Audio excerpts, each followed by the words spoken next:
glowing and mas healthy. Thanks to Glutasine, I got my skin tone back. Thank you so much, Glutasine.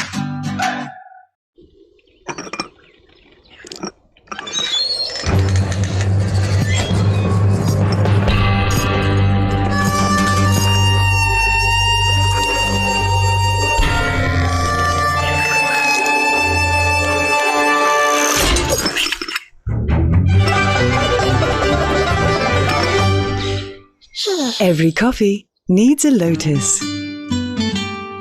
What's the secret to beauty's beauty? Langis. Ito ba lahat ang gamit mo? Ay hindi. Isa lang ang gamit ko for all.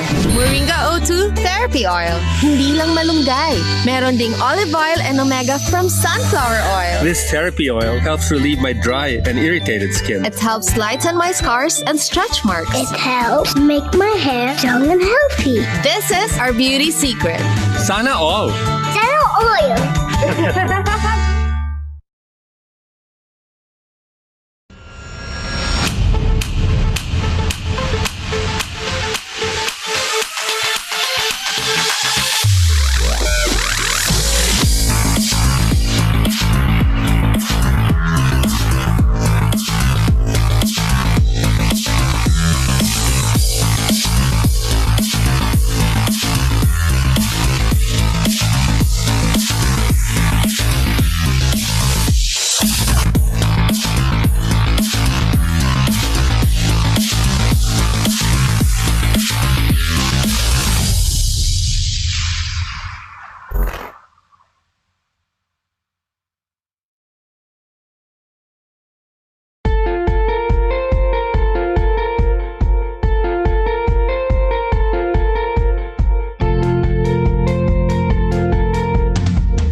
Give employers more ways to extend a helping hand.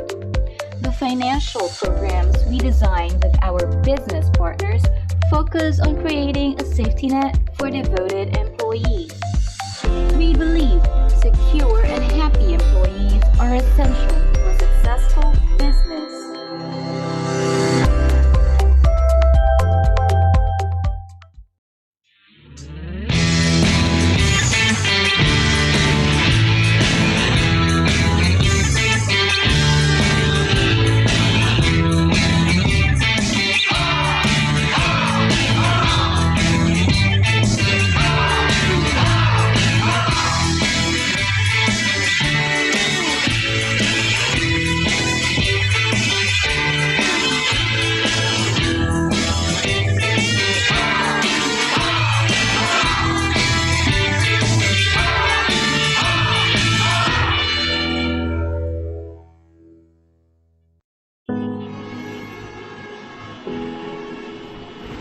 Nandito ako nung nagpa-practice mag-bike ng anak ko.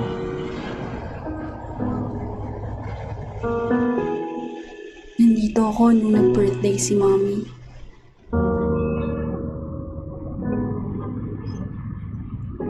Dito ako nag-celebrate ng wedding anniversary namin.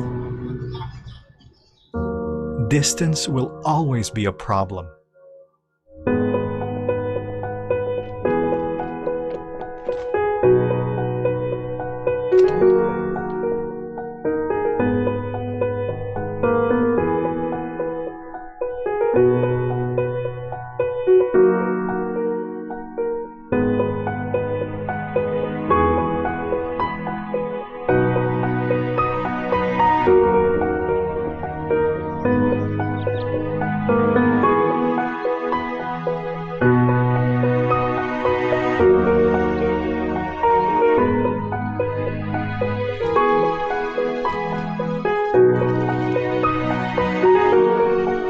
So choose a home that makes life more fulfilling by bringing you closer to everything that matters the most.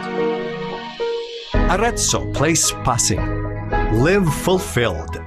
Finma Properties, making room to build your future.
Hi, I'm Mel, and I am choosy. My ultimate skin goal is gusto kong mag-even out ang skin tone ko.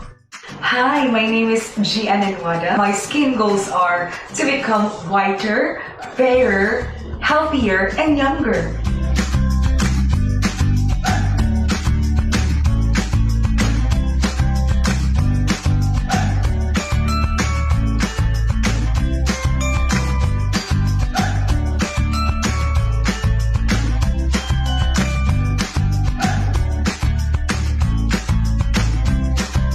It really shows na yung skin ko ngayon mas moisturized, mas glowing, and mas healthy. Thanks to Glutasy, I got my skin tone back. Thank you so much, Glutasy.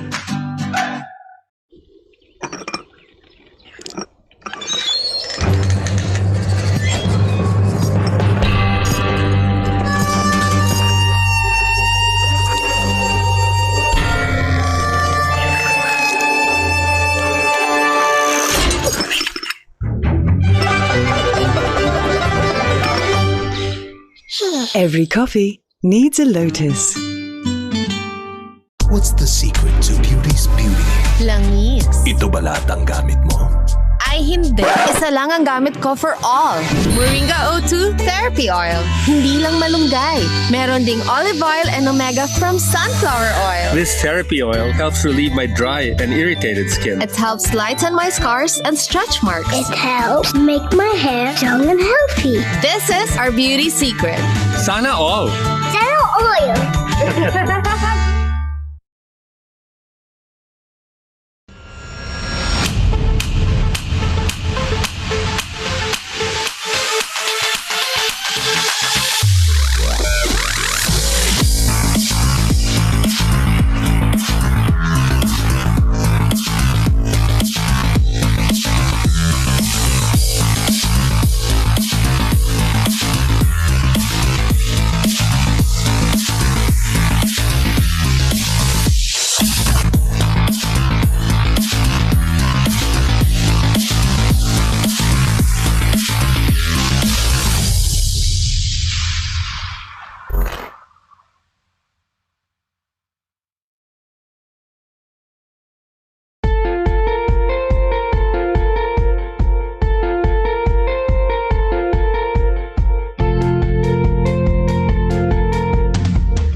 give employers more ways to extend a helping hand.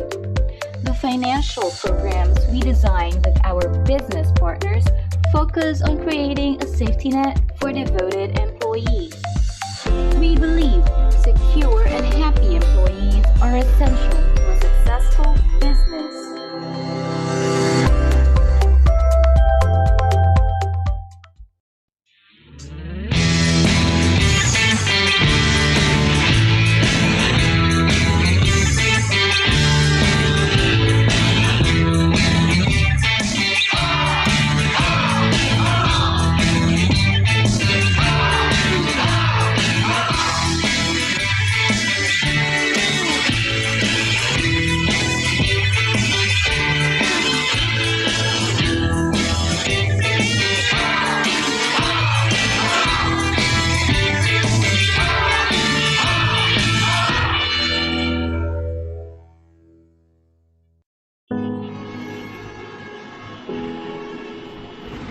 Nandito ako nung nagpa-practice mag-bike ang anak ko.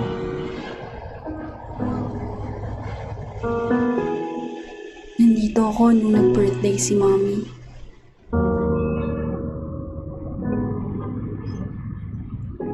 Dito ako nag-celebrate ng wedding anniversary namin.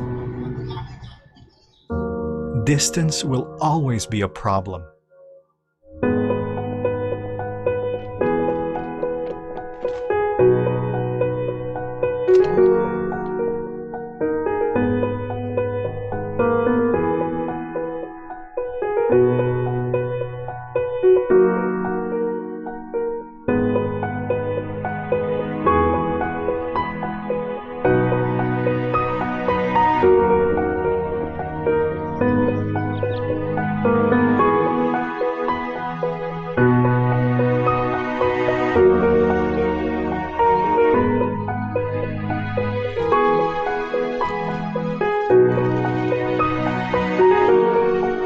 So choose a home that makes life more fulfilling by bringing you closer to everything that matters the most.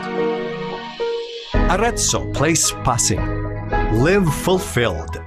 Finma Properties, making room to build your future.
Hi, I'm Mel, and I am choosy. My ultimate skin goal is gusto kong mag-even out ang skin tone ko. Hi, my name is Jasmine. My skin goals are to become whiter, fairer, healthier, and younger.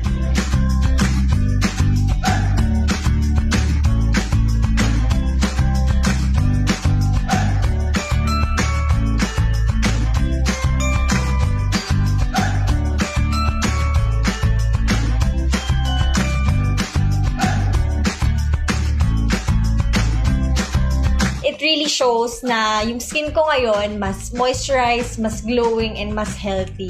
Thanks to Glutasy, I got my skin tone back. Thank you so much, Glutasy.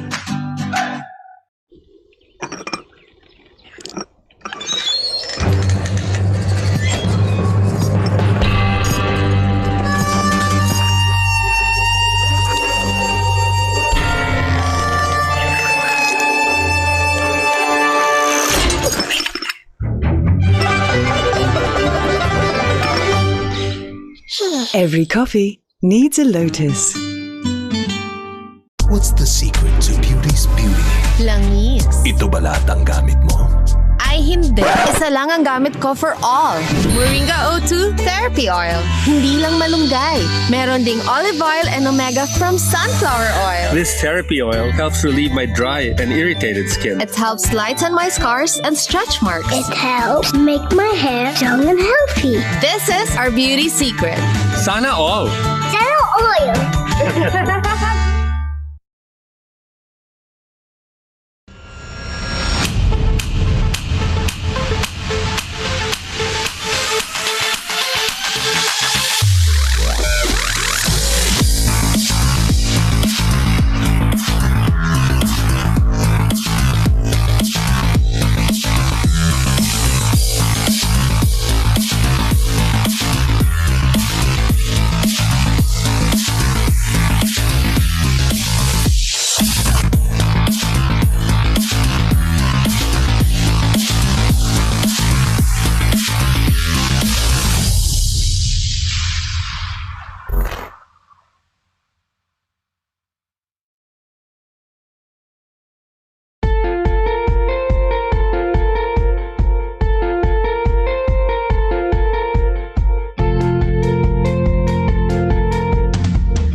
give employers more ways to extend a helping hand.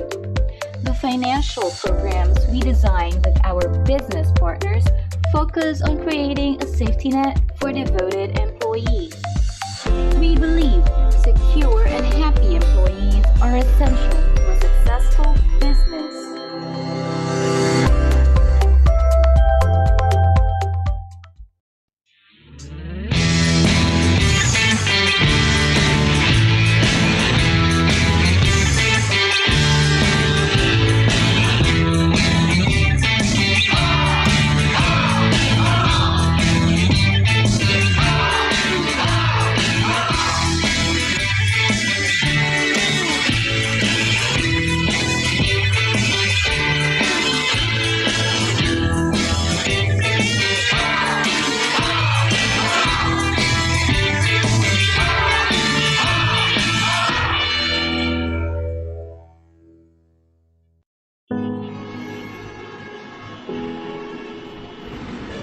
Dito ako nung nagpa-practice mag-bike ng anak ko.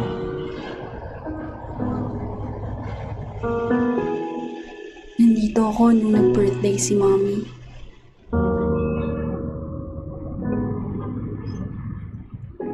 Dito ako nag-celebrate ng wedding anniversary namin.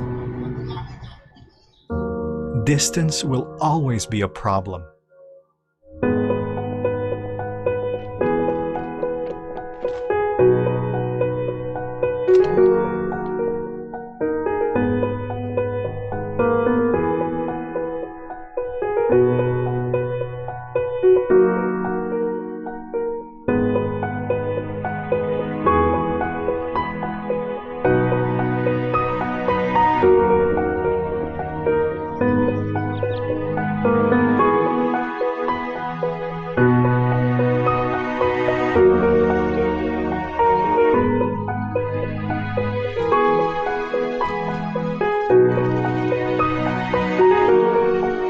So choose a home that makes life more fulfilling by bringing you closer to everything that matters the most.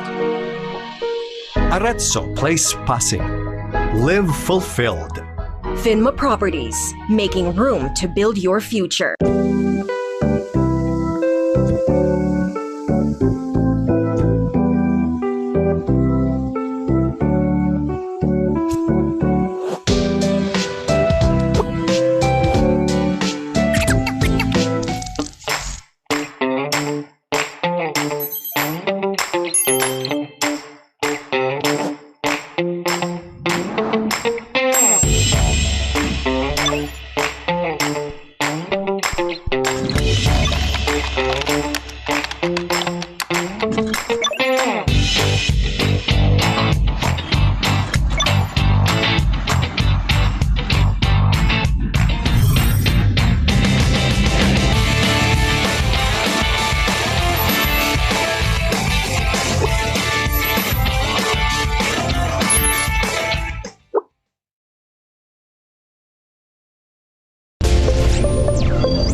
Hi, I'm Mel, and I am choosy. My ultimate skin goal is gusto kong mag-even out ang skin tone ko.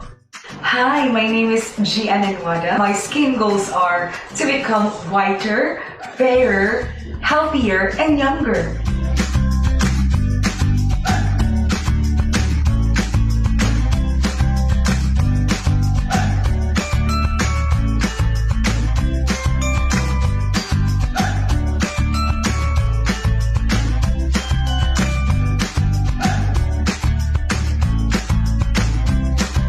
It really shows na yung skin ko ngayon mas moisturized, mas glowing, and mas healthy. Thanks to Glutasy, I got my skin tone back. Thank you so much, Glutasy.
And we are live. Good afternoon, everyone.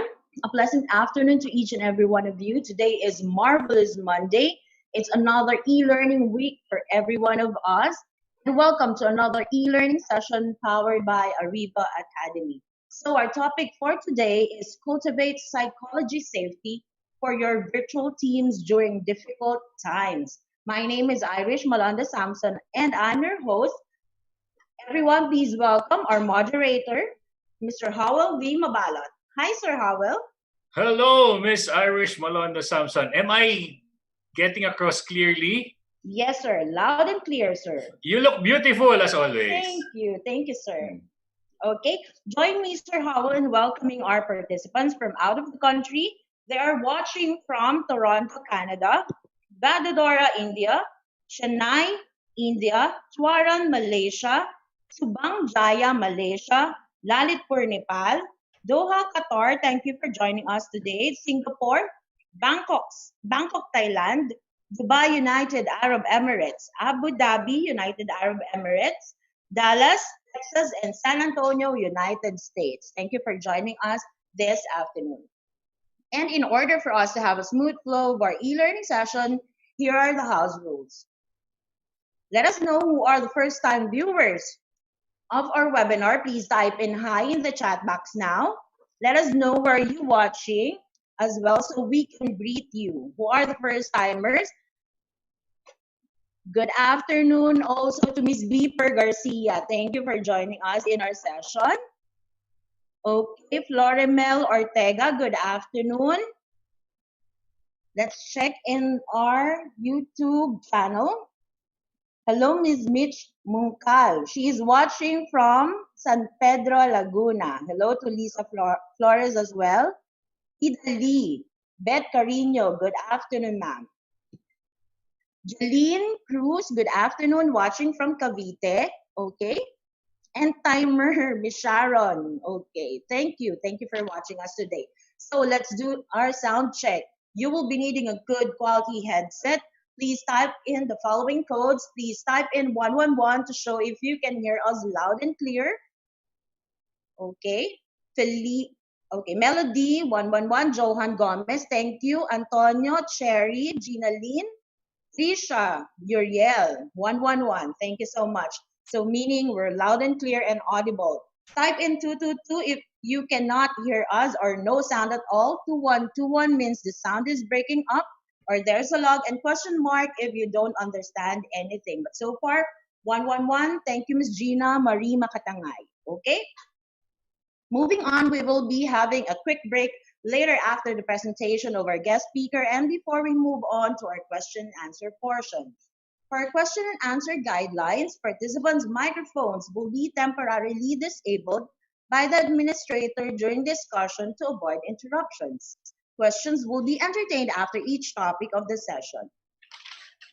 For questions and clarifications during the provided time after each topic, please click the raise hand button for the administrator to enable the microphone for live questions. Yes, later in the question and answer portion, we will entertain live questions from our Zoom participants.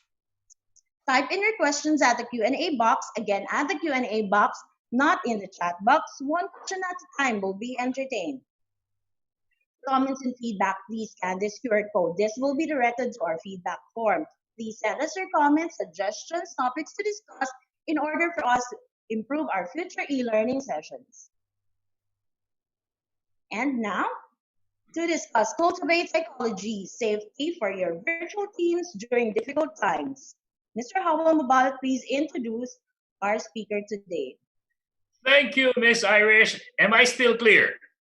Loud and clear, sir. So I'll take advantage of this opportunity to do a special shout out for our VP, Michelle Abundo Muncal, Ms. Lizzie Flores, and Kuya Earl Flores. All right, and for all the Ariva Academy family, thank you for watching. Our speaker for today has been a human resource leader for 16 years before becoming a founder and organization development consultant of Breakthrough Catalyst.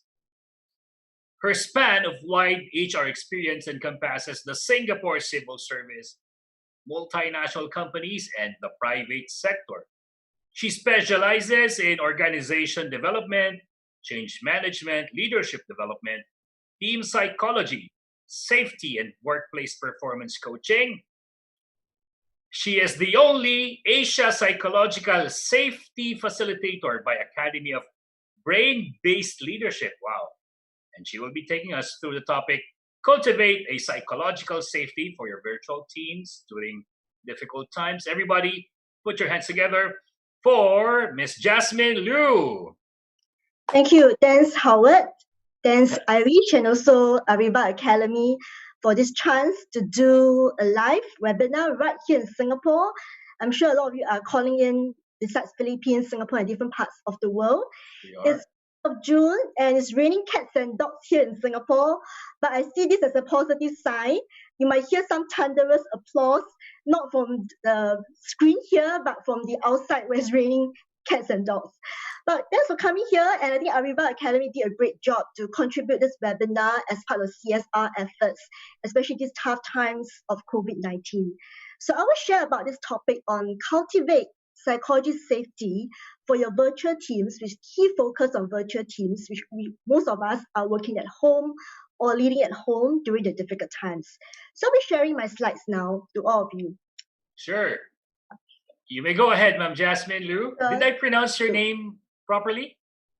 Yeah, that's right. Yeah, right. Okay, great. Yes. I love your background. I love Singapore. I miss it. Thank you. Yes, I also miss Philippines. So mabuhay to everyone. Yeah. Mabuhay to you. Yes, thank you. Yes. Right. So I will share about psychology safety and how do we as leaders manage that or cultivate that with our virtual teams. So my organization is Breakthrough Catalyst, and I think now with this COVID-19, we ourselves has also achieved breakthrough as a leader or as an organization. Breakthrough is a breakweave from old ways of thinking and doing, and our past way of leading and managing people and organizations, how it's being run, may have changed. And I'm here to share this webinar with you, an hour and 30 minutes Q&A, as what Irish has said. Put your Q&A in the Q&A panel and not at the chat box, and we try to address them as well.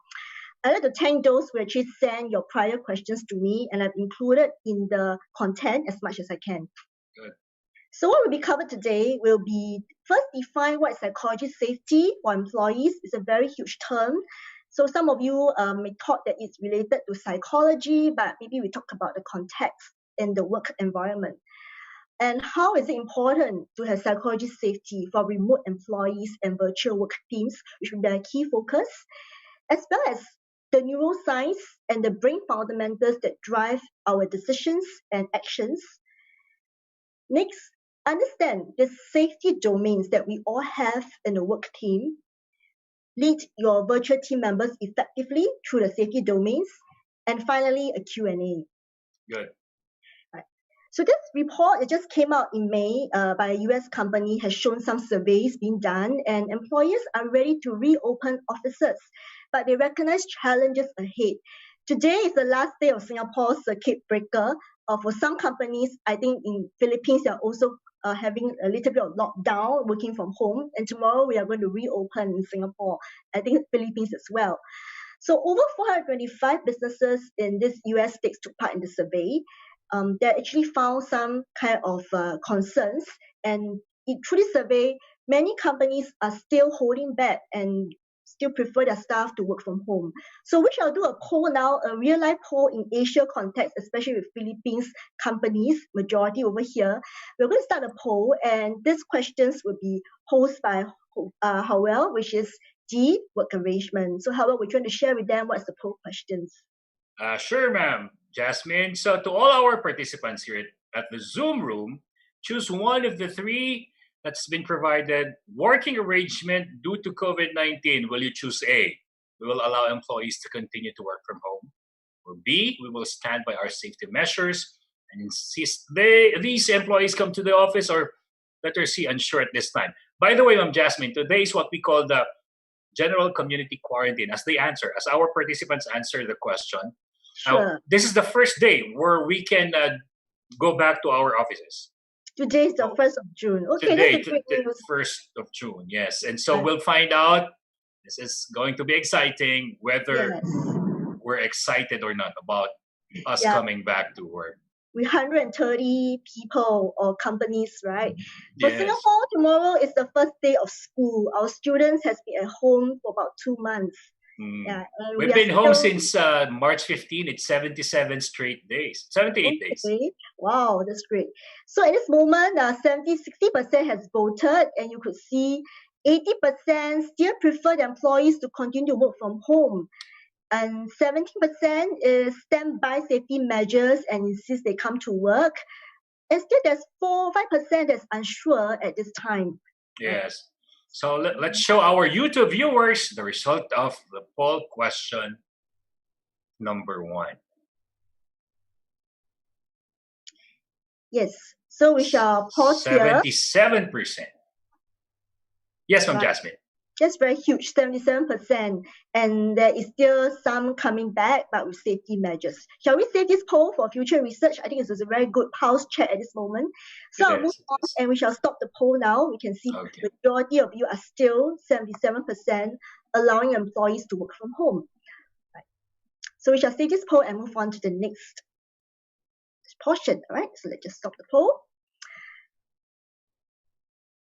So offices may reopen, but as we can see, remote work is here to stay. It's inevitable. It's not something that we can reject or resist, but is the new norm, the reality.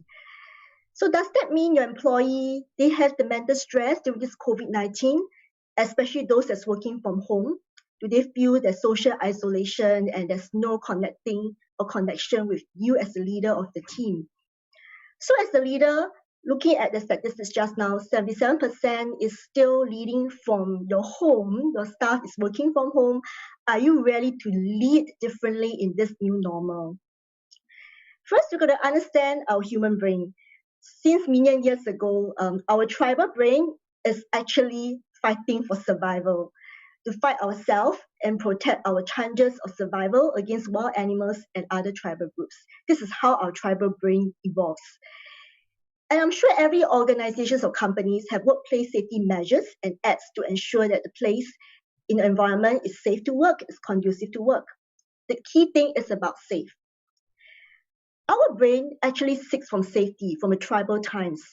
just like now with COVID-19, safe is a very important word. Just like earlier, you all mentioned companies have to ensure safety measures for the staff to come back to work. And to be safe, every country, every one of us in the world has started social distancing or wearing a mask. And to be safe, we have to work from home. So safety is such a key thing, and our brain seeks safety. Is psychological safety at your workplace important or not? Or have we actually neglected it? Or perhaps in the working teams with key focus on remote employees and virtual teams, psychological safety in fact play a greater part because you do not see them face to face. It's actually in the virtual screen. And next, how can we help our virtual teams and remote employees feel safe when they're working from home? So traditionally, and even now, we are always concerned about safety measures. But I think the next step forward is psychology safety at the workplace and even in the virtual world where we are leading and managing. So let's start about the father-employee engagement. It's a very hot topic. In fact, he started in 30 years ago. He's the father of this employee engagement, Dr. William Khan. In 1990, he wrote a research paper about the psychological conditions for personal engagement as well as disengagement at work. He defined engagement at work as employee bring his or her best full self at work. And there are 3 psychological conditions that enable it. Number 1, meaningfulness. Does the employee find the work meaningful to the organization and society? So that's the reason why I decided to support Ariva Academy, because it's really meaningful to do this. It's for CSR purpose to help the Philippines community in overcoming the COVID-19. Next, safety.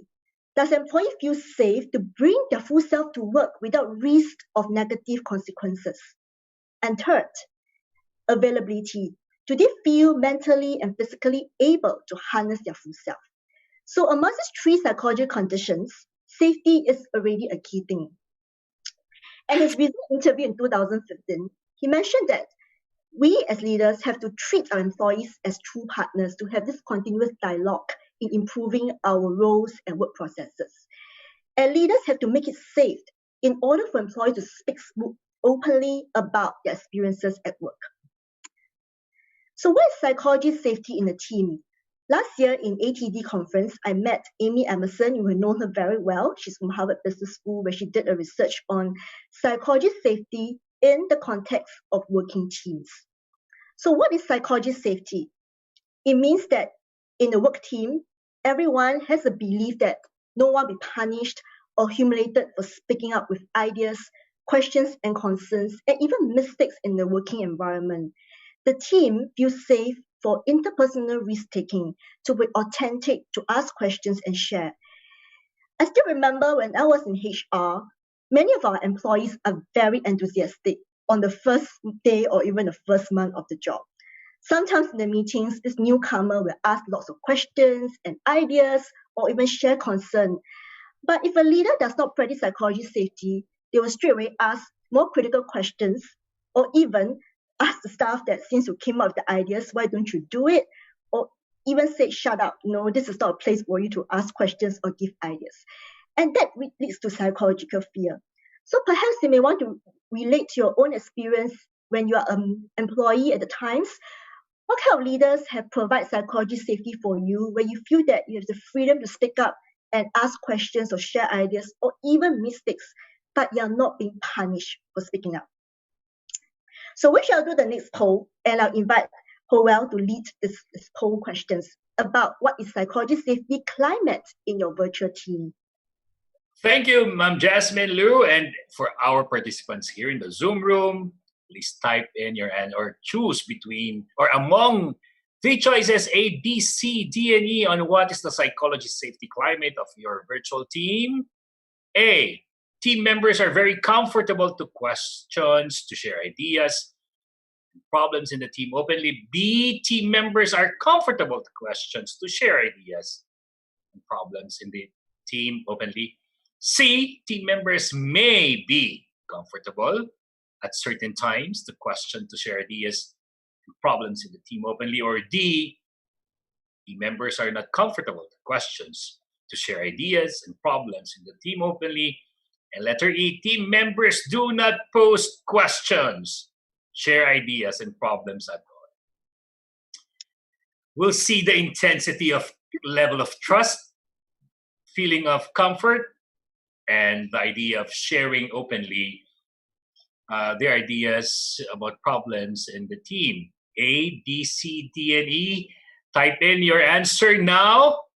So, Ma'am Jasmine, if I may ask you, as they type in their in the most recent seminars or webinars you conducted, what was which of the 5 was the most popular of the answers?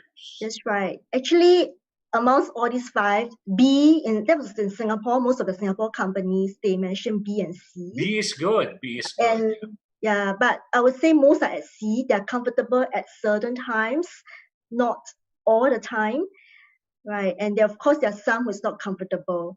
So we just here, the poll, and you want to share the results of the poll? Yes, we have seen the results. So, Dr. Jasmine, it's B. Same with Singapore. In the Philippines, we are comfortable to questions, to share ideas and problems in the team. Right, and followed by some that is comfortable at certain times. That's quite close. That's 25% and 17% Yes. comfortable. And only 9% don't feel comfortable at all. Yes, and I'm quite happy to know the last question. Only 2% felt that they do not post questions or share ideas at all. Right, let's see. We hope to hear from them later. Great. So we shall save this poll and then let's move on to how can we create and cultivate this climate in the virtual space. Exciting. That's exciting. Right. So I'll stop the poll here. So I'm going to relate this to mental health at work because I see many questions about mental health. And I thought that is something that you can relate to. When there's a poor climate of team psychology safety, we're talking about teams, the mental health that will happen to you as a team member. Feeling alone working from home can cause social distancing and disconnecting. And it can be pretty depressing in the virtual work environment where you hardly have connection with your leaders in your team. Unable to express your views and ideas or questions during this time because you're fearful that you'll be judged by your leader and your team and decided to just keep quiet. Or you've been criticized and ridiculed before in your virtual meetings. So once bitten, twice shy, being shamed by a boss or team member, you decided not to participate anymore or ask questions, and this affects your self-esteem. Or perhaps there's a lack of emotional support from your leader and your team. The workplace in the virtual space can be very toxic, and that hinders you from being at your best at work. And lastly, I'm sure now with working from home, our life and our work is integrated. It does affect the quality of personal life where you so much daily virtual meetings and micro reporting to ensure that you are working from home and not resting at home. And lastly, not feeling appreciated or valued by your leader and teams. So Google did a recent research of 2 years across 180 teams. And what's the number one factor for high-performing team, which may also relates to virtual teams? Many of us think that high-performing team must be a great, inspiring leader, or they've recruited experienced, qualified team members, or perhaps they have very great goals, KPI setting, process, or even ensuring that things are done. But through their research, the number one factor is psychological safety. Before we talk about leadership, structure, process, KPIs, or resources, or people's capability, it's about the team members in the team. Do they feel safe to take risks and be vulnerable in front of each other? Or do they just keep quiet, do not ask questions, and do not share problems they face at work? So in Singapore 2018, our Straits Times, our national newspaper, did also an article about getting staff to speak up actually boosts productivity. But a lot of leaders may think, giving my staff airtime to speak up doesn't waste more time. We've got to have long meetings. We cannot come up with a decision. And perhaps, it's a waste of time debating and having conflicts on what is the ideas that we should adopt. But through this paper, The research shows that the more comfortable the employee feel about speaking up, the more productive they are, because employees at different levels, they have real experience to share ideas and areas for improvement. And a sense of psychology safety among employees can help to handle disruptions in this rapid changing digital economy. So I'm going to share the research done by neuroscience, and this is based on the Academy of Brain-Based Leadership, linking psychology safety with our neuroscience. So these are the group of certified team debrief facilitators. We went through a very rigorous process, and currently I'm the only one in Asia certified in this program. And Dr. Dan, he's a neurologist. So I'm not a neuroscience trained, but through this program, I'm going to share with you some brain fundamentals that tell us about brain and our psychology safety at work. So this is another paper in 2004. It's pretty medical, but I'm going to dissect for you to understand why rejection hurts. There is our physical pain and our social pain. There is actually a shared pathway. If you look at this MRI scan, on the right and on the left shows a physical pain, and on the right shows a social pain. What it means that there's an overlap between physical pain when we experience bodily injured or hurt by someone, and a social pain when social relationships are damaged or hurt, are threatened, is actually a shared system.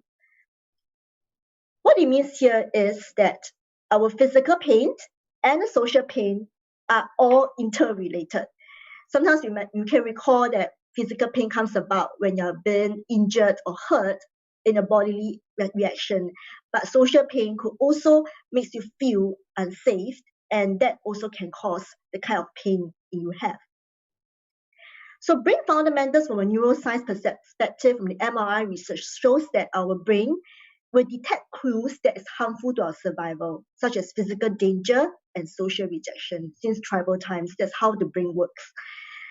When you have an attack on your psychological safety, that's where your brain triggers a stress response or even a coping mechanism to minimize the threat that you perceive.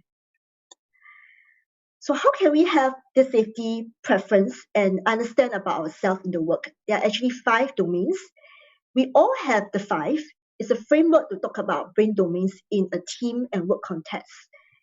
Just that we do have preferred contexts. So safety means security. A is autonomy. F is fairness. E is esteem. T is trust. So there's 5 domains, and the last one, which is you. We shall talk about that as well. Let's look at safety, our brain domains. If your preferred safety brain domain is being met, your brain will feel psychologically safe, rewarding, and motivating. On the flip side, if your preferred safety brain domain is not met, you will feel psychologically unsafe in your brain, triggered by stress and demotivating, as you can see from this compare and contrast of the person. So I'll cover the first, which is security. We have all the 5, as I mentioned. It's just that which 2 are our main preference, but it also means that your team member can be different from you. I just did a coaching with one leader, and during this COVID-19, this leader was very concerned and upset that why the staff is so slow and resisting to changes when she sees that we need to get things done fast and quick. But to this staff, my leader thinks that change is very easy. This is unfamiliar to me. I've never done this before. Doing a different role, task is difficult. There's no clear directions and certainty. Do you hear these complaints from your team members at this time, whereby they want certainty, but yet you can't give any answer? Or perhaps with these very fast changes, even in Singapore, some of our employees in a particular department have to help another department during this time where they need more resources.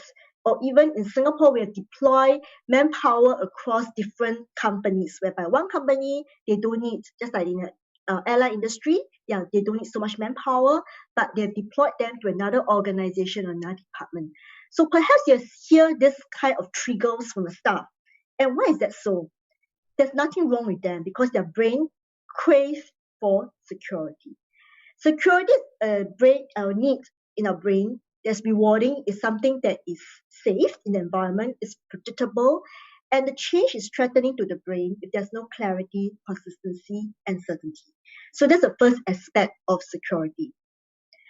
The next brain preference for yourself, and when I'm going through this as a leader, you can also think through, do you behave in this way? Do you like this kind of preference? And is this rewarding for you in your brain or not?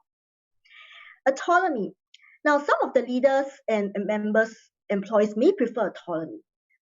I have some participants in my training, they told me that during this time, my boss became a micromanager leader. Partially working from home, leaders may not know what is the best way to lead. And situations may come about whereby my boss is breathing down my neck.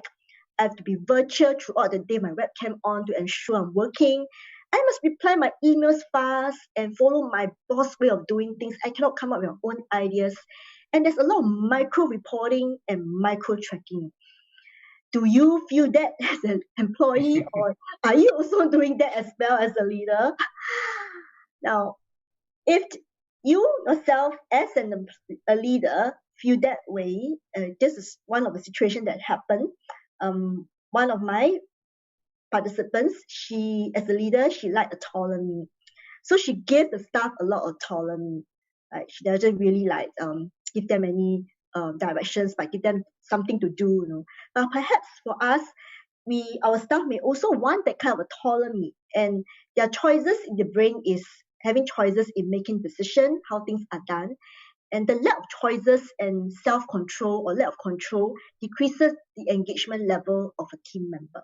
So perhaps some of your team members, they don't want security, they want autonomy from you, giving me choices. The next domain that makes us feel rewarding for some of us is fairness. And that's me. I have very high in fairness. Before I did this certification, I always wonder, why am I so upset and affected me when I feel that things are not fair? So I'll share my own personal experience is my case. In HR, sometimes I get very affected and demotivated. I believe in work principles, values, and standards to be fair and to guide me in all my decisions. And when I see things are not being done this way, I get very demoralized. People who enjoy fairness want to make decisions, and they felt upset when decisions are made without consultation, and everyone should have a voice in the process. So perhaps in this virtual teams, have you seen any of your team members feeling upset and unsafe when they do not have a voice to speak up or be part of the decision-making process, or being consulted and ensure there's fairness and equality or consistency? So the brain craves for fairness because we want to see ourselves and others in the team to be treated fairly by the leader. So when I was in HR, it's not just myself to be treated fairly. I feel very rewarded in my brain when I see other people in the team, or even how employees are being treated fairly. So the team members feel very unjust. You may even hear some of their complaints, and when they share with you, this is so unfair, this is not right. There's no level of communication, they're being left out, there was no transparency or involvement to get everybody involved. And that means this person's crave a lot in their brain for fairness. The next is esteem. What is esteem? Esteem means that in your team, some of these members want praise and recognition, and they may like the limelight or the spotlight. Hence, if they do not have praise and recognition, they get very stressed because they don't get it from a leader or from a team. So how do we look for esteem? It's how you compare yourself to others, and how you think others will view you. So the brain is rewarded when you regard yourself highly as compared to others, or when you think others think highly of you, and that is esteem. The next thing I'm talking about is trust. Trust is back to your own teams and look at your current team members now. Is it birds of the feather flock together? Are they homogeneous, or are they diverse in terms of age group, in terms of values, strengths, and even different countries? There's also this saying, opposite attracts, just like couples, right? So in your team, are they mostly birds of the feather that flock together, homogeneous, or they are more heterogeneous, where they are very different in their views, personalities, background, and age group or experience. So people who have high need for trust means that friends and foes are very important. Friends means that these are people in my in-group. We share the common interests, values, and likes, and we can talk about. And foes are in the out-group. So in a work relationship, we can still work together as foes, but it could be transactional, not deep. It's just get the things done and that's it. Or perhaps even in the teams, the out-group, you do not really see eye to eye in many decision making, and you find that this person don't seem to cooperate or help you to get things done. So actually, people who have strong needs in their brain for trust means that there are team members that they like and dislike, and this do affect them. We are all social animals, and we crave for social needs. So people with high trust as a safety domain means they thrive in workplace where people in the team are similar to them at work, because that increases their sense of belonging and inclusiveness. So look at your team now. If there are more team members that belong to the out group in a diverse team, would that affect your team members' collaboration? That means most of them see themselves as out group, but they will still get things done. They're still part of the team in terms of job title or department, but you just felt that most of the time there will be certain people that feel they're out groups. The last is you. This is not out of the 5 domains, but you means that you has a chance to actually change. So from these safety domains, from the neuroscience research, we actually discover what is your brain preference, and you have a better self-awareness, like what will reward you. And of course, if that reward in the brain is not taken away, it can be triggering you and creating stress, disengagement, and demotivation. Like earlier I mentioned, my highest brain preference is fairness. It can be rewarding for me, but when there's low fairness, it became a trigger point for me. So leaders and team members can have psychology safety to take interpersonal risks, to share about the brain preferences. It's not a bias or pigeonhole, but talk about how each of us have our brain preference, and this brings more clarity in terms of how we communicate and get things done, to clear miscommunication as well. The team can be more aware, and it's very powerful in the virtual teams. COVID-19 is not going to end soon.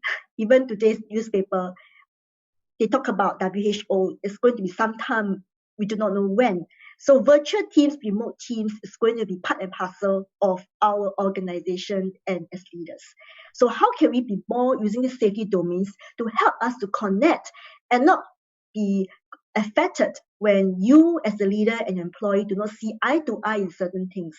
Just like I mentioned, all of us have the 5 domains: safety, and also autonomy, fairness, esteem, and trust. So from this profile that we did, we actually get every employee and leaders to do. For instance, this could be a leader. You can see the highest score is 7.4. So he values a lot of in-group inclusiveness. And the second highest is fairness. And the third is autonomy, 6.4. So we usually look at the first 2 and 3 to understand which are the top 2 or 3 brain preferences you have. So a leader that I coach, she has very high autonomy.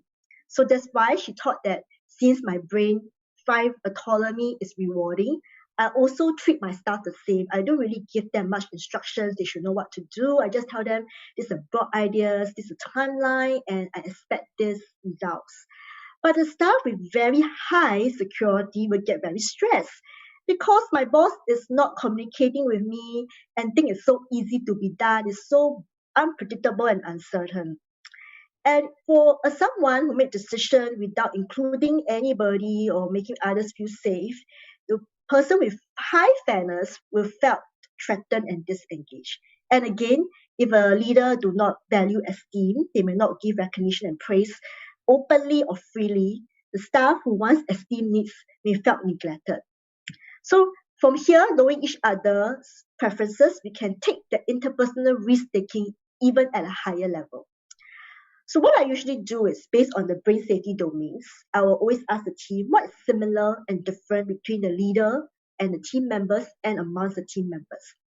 And how can we actually complement and collaborate rather than seeing things differently? What are the strengths and how can we complement each other? And perhaps also identify some sources of current and even future conflict so that we can do something about it. At least now we know what makes me so upset and triggered is not because is that person. Rather, we all, our brain crave for safety, and we all have different safety domains in us as our preference. Next, how can we improve our virtual team psychological safety? Maybe in the work teams, it's easier because we see each other face to face, body language straight away, you will know what to say, how to say, and when to say. But in the virtual team, it's a bit more challenging. By knowing our team psychology safety, we can start to protect and nurture each other's safety needs. And we become more sensitive to our safety drivers and triggers. As I mentioned in the earlier slides, from the neuroscience research, physical pain and social pain, in terms of social rejection, where you felt threatened and safety domains are being triggered, they all fall in the same brain pathway of pain. Next, appreciate the safety perspectives of every team members, because doesn't mean that an employee who thinks different from you is because they just do not see eye to eye, but now you understand that we all crave for safety and there's nothing wrong, and just that the brain fundamentals and domains are different. This promotes openness and interpersonal risk-taking in the virtual space where we can share ideas, ask questions and opinions, and even feel safe to speak up our problems.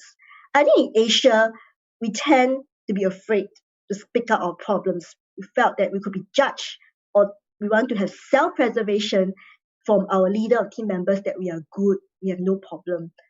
And this kind of psychology unsafety will lead to a lot of issues that is undercurrents and things are not being done. Finally, we can harness the strength of the safety, diversity of the team to build high-performing teams and value-creating teams. As done by Google Research, the number one factor for high-performing team is not the leader, it's not the team members' expertise alone or experience, is psychological safety. That is the main fundamental climate. So these safety domains, some key takeaways for this webinar.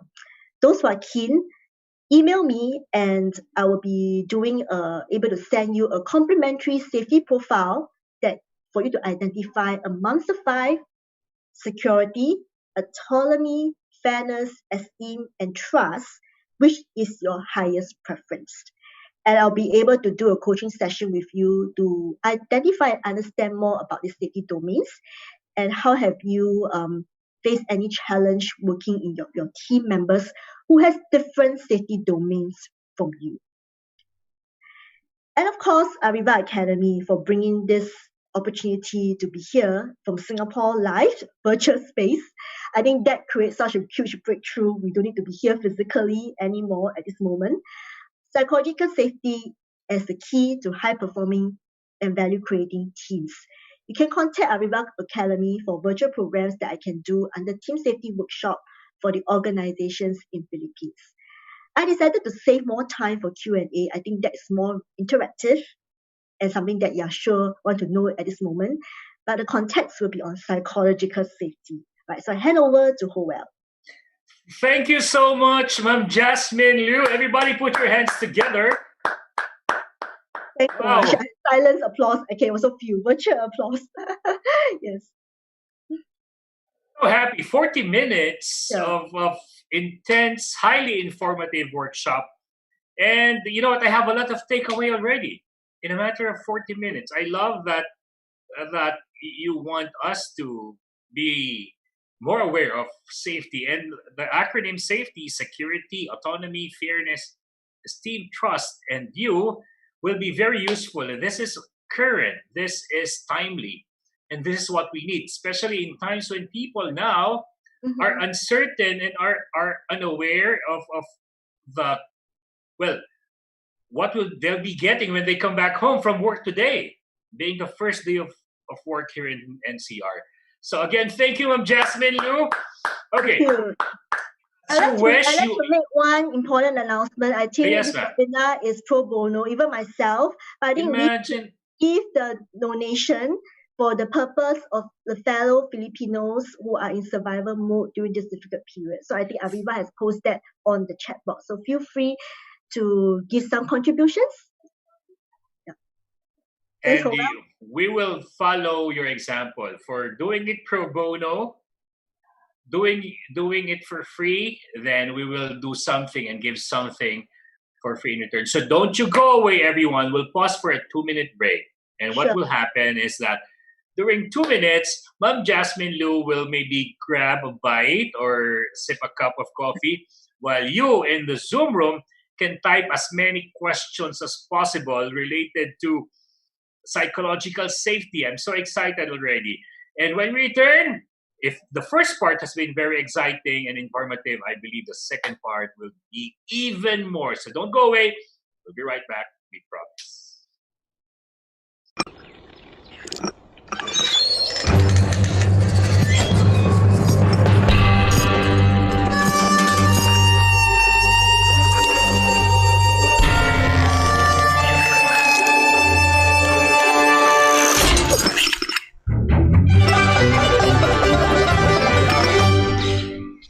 Every coffee needs a lotus.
And welcome back to Ma'am Jasmine Liew's webinar on cultivating psychology safety for your virtual teams during difficult times. This has been powered by Ariva Academy, and this is part of our way.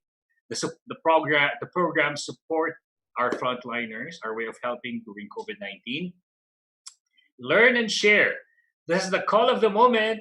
We gave back something to you. We have been giving back since early April. Now it's already June. We'll do this till July. And you can pay it forward for receiving something for free while you gain access to all our live webinar series for a cause. You may donate an amount to help families in distress. If you have 100 pesos or 200 or 1,000 or 10,000, depending on what you can afford and how generous your heart is. Together, let's show our support to our fellow Filipinos who are in survival mode. During this difficult time of the global health crisis, this is in partnership with Ariva Foundation, Ariva Achievers Foundation, Bayanihan Act 2020, and the Bayan ng Mahayhay. So click on the link, ariva.com.ph/donation, and let's change lives. Again, thank you, Ma'am Jasmine, for doing this and saying yes to our request to facilitate a webinar. Academy. Thanks to the audience from Philippines and people from Singapore and different parts of the world. Globally, we are being watched. Thank you for our viewers and participants. And thank you, Ma'am Jasmine.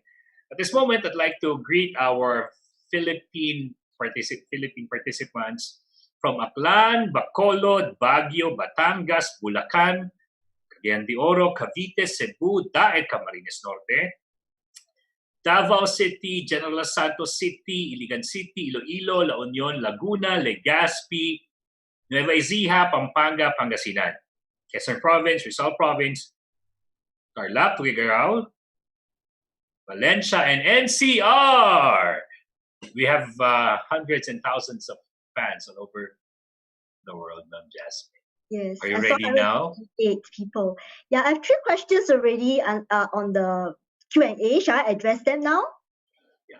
We'll be reminding them of the Q&A mechanics. Yes. So for our participants who'd like to ask your question, Mm-hmm. type in your question not at the chat box but at the Q&A box. We have plenty of time to accommodate your questions. That's right. In fact, there are 3 questions now. Howell, do you want me to address the questions? Sure, ma'am. But we also would like to encourage our YouTube live stream participants to type in their question. And at the same time, we also have the present question you received early this morning. That's right. Yeah. Okay, so let's start off with the Q&A box. The first question from an anonymous attendee. Can I read this for you, Ma'am Jasmine? Yeah, sure. You can read to me. How do you promote psychological safety in the office? Right. So I believe this is not the virtual space, but in the physical office. So one example is to share about why is psychology safety important for the organization. I've shown you examples of how does it lead to high-performing teams where members and team members feel safe to ask questions, share ideas, and most important, problems they face.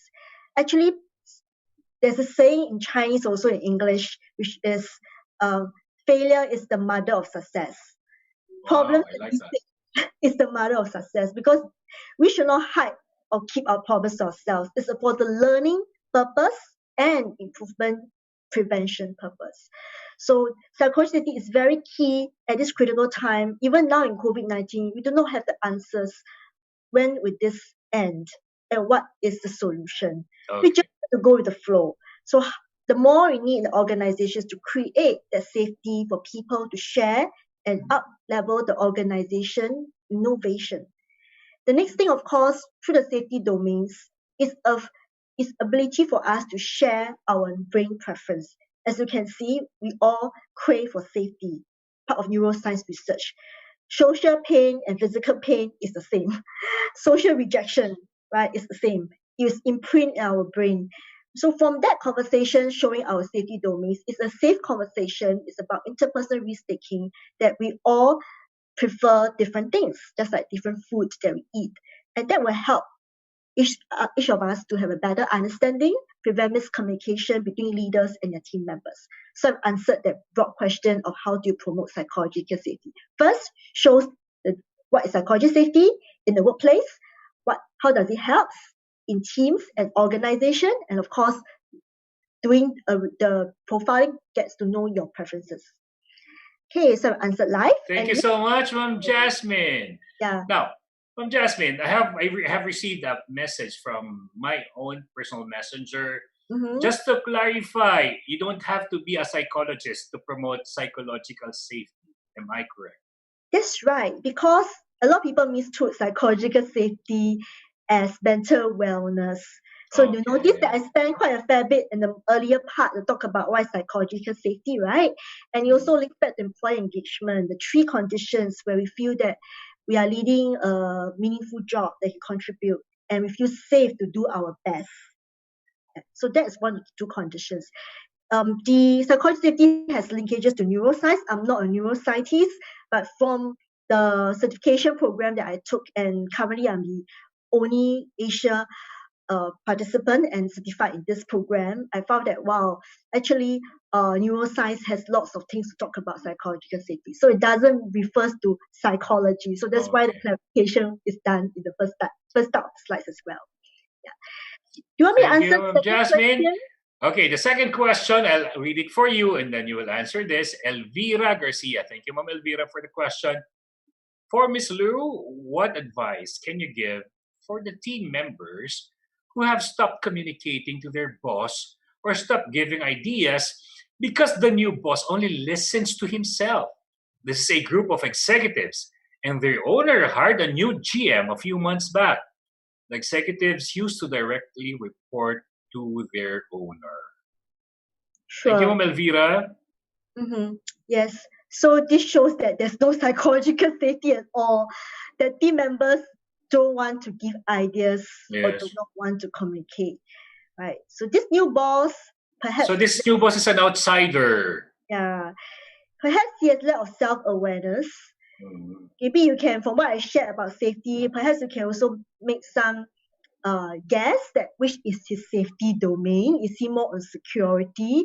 Because security people, they may want something that is more certain, right? Self-awareness is key as a leader. So most of the time, I coach leaders because leaders may have blind spots and they do not know what they do not know, or they're very used to the comfort zone that they used to be where they are leading. So they must bring back the past leadership style or the comfort zone to lead the team.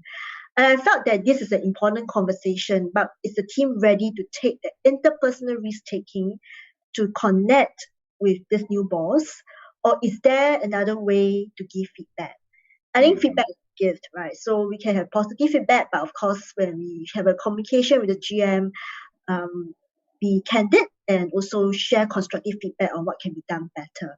So I thought this shows there's psychological unsafety, right? So that is how team members maybe have to find out. Sometimes I look at myself as an employee before. I do have leaders who may not be so inspiring, but I look at the leaders and ask myself, what is good about the leader? Yes. Can I learn from the leader? Because not everybody is perfect, not even us, right? So what is good about this leader that I do not have and I can learn from? And I think seeing the leader from a more positive angle will build connections. But I think you can share about the safety domains. I think that is a good start to perhaps there's one domain that is very, very firm about it. You feel very safe. And that's why you find that there seems to be some kind of disconnect and you feel unsafe to speak up. So that's my question for this participant. Thank you, Jasmine. And if I may ask, will it also be okay if the new GM never listens to the other executives? Can the executives give an honest feedback to the company owner? It's really depending on the maturity of the organization. Sometimes we do that in employee engagement survey results, whereby it's anonymous. And when I was in HR, I used to drive the employee engagement results. We look at the organization development lens.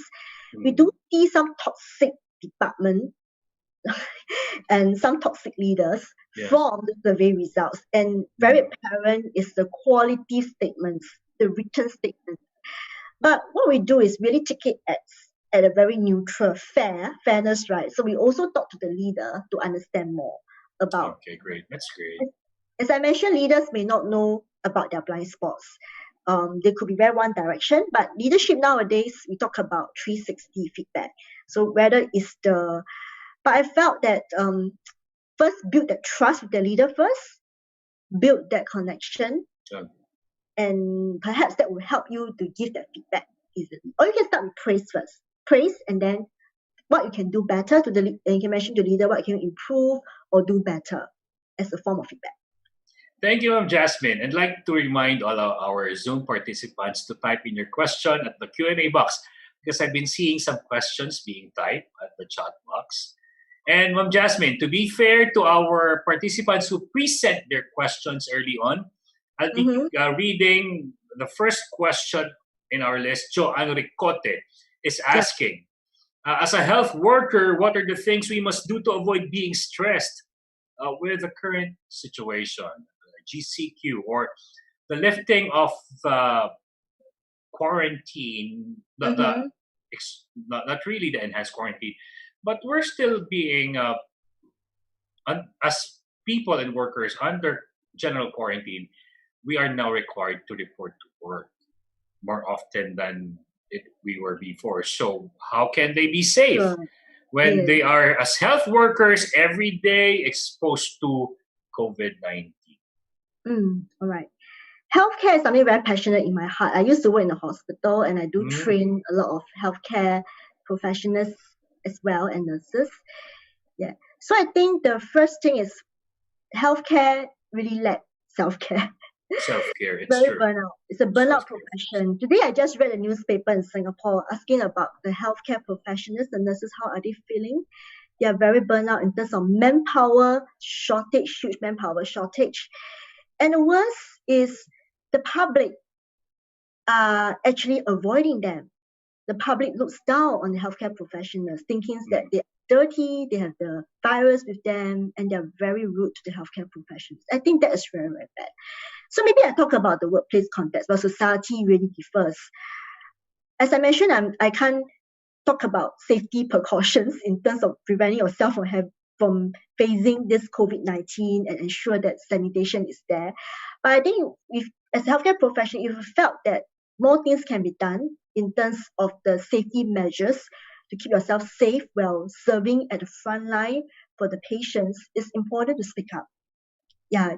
As I mentioned, that safety is one of the basic fundamental of humans' needs, right? You talk about other needs, safety is the first thing. So talk to the supervisor that I felt more things can be done, or there's some inadequate resources that to ensure our safety. The next, of course, the mental stress is really there. I think as healthcare professional, I really salute you. When you face the patients, you have to put up a very strong front that you are helping and serving, but deep down you're very tired, you get burnt out, and perhaps you may even feel unappreciated.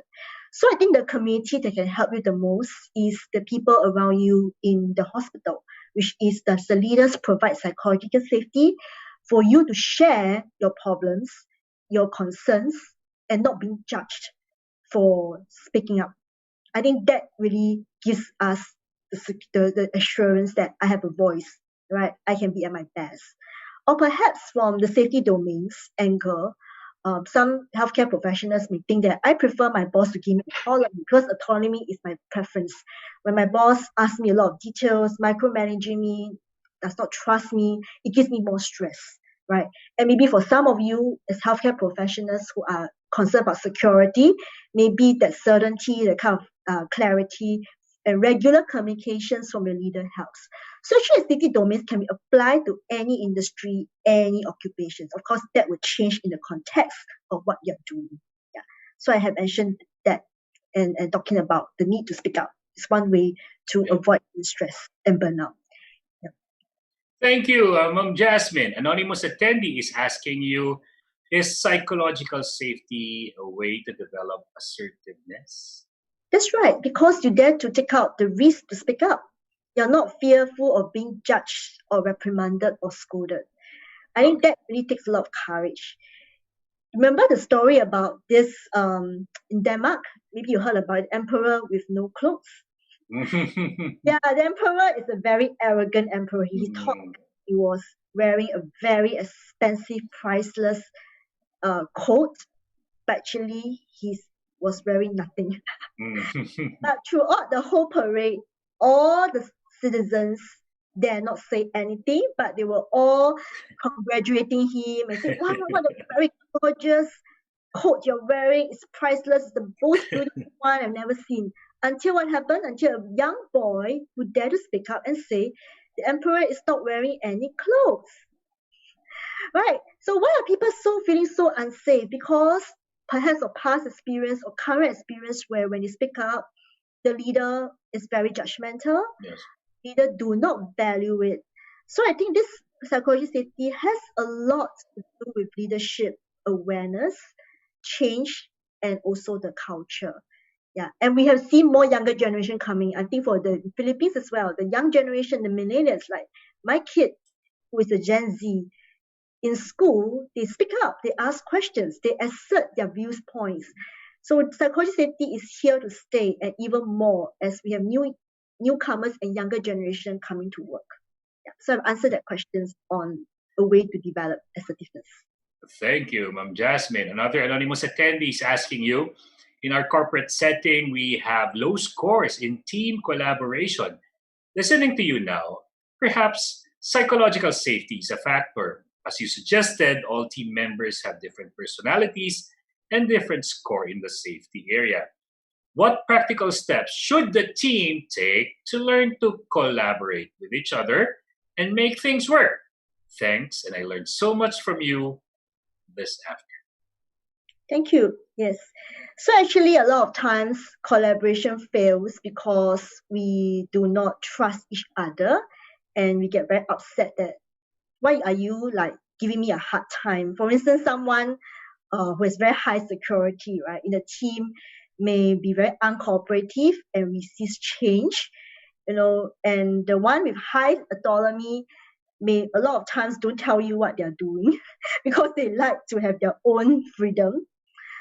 And the one with high fairness may also expect a lot of decision making to be done thoroughly, taking into many considerations and include everyone. And the one with trust means that we actually build relationship well.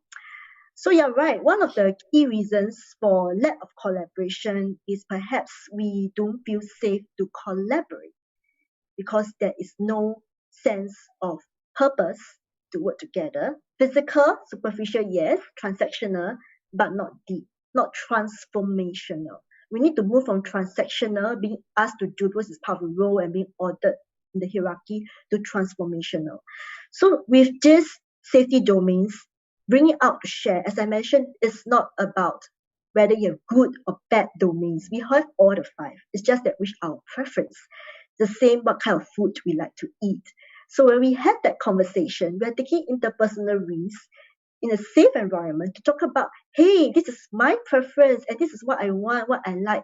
And my brain feel very rewarding, very motivating when this domain is being met. But it also means that when this domain is not being met, I get triggered. I get very upset and stressed by it. So with that open conversation, we start to realize that sometimes the team members do not work well with us. It's not about we and them. It's about the brains, our brain's preference that create that. So with that open conversation, that will help the team to unveil and the team awareness, what's the next step forward? How can we avoid this?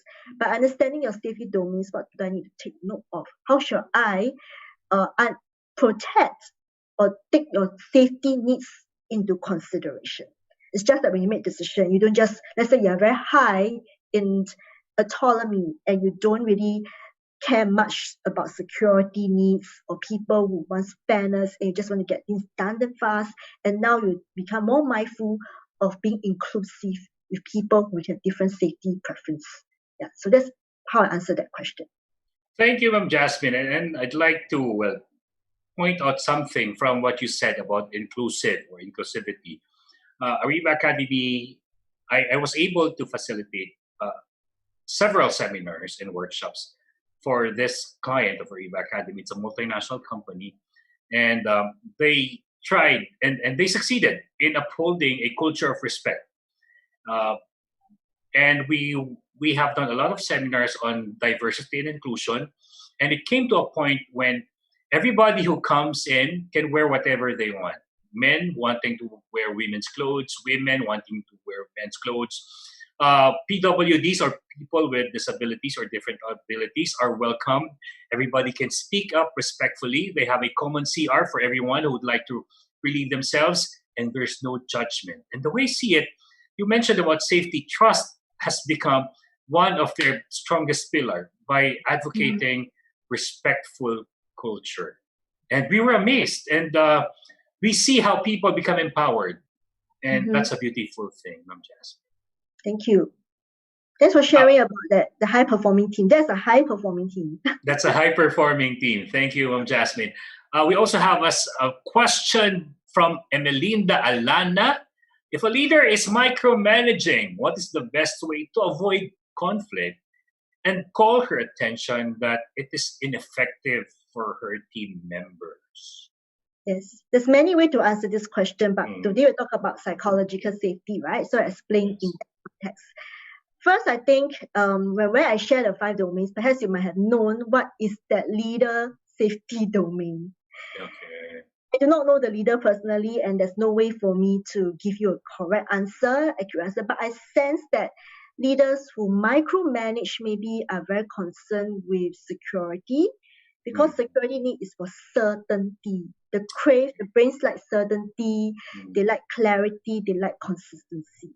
So when they micromanage, could be this way of leadership helps them to feel safe because I have awareness and control about what is certain, what is right, what is predictable, when I know everything is being done in the way I want. And I'm very sure this leader has very low autonomy.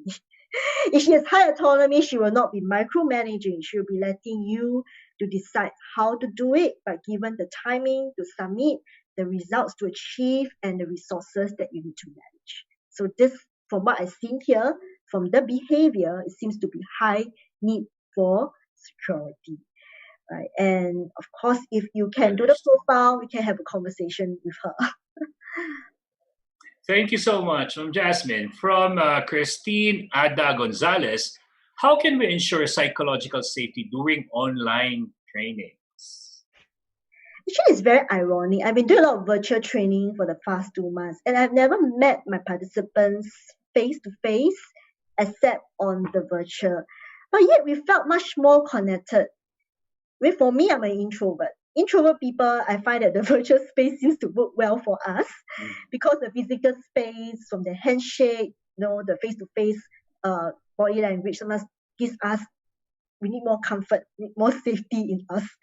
So I thought that the online training, psychology safety, first resetting the ground rules or the norms or house rules, because that is the baseline of the expected behavior for everyone to feel safe.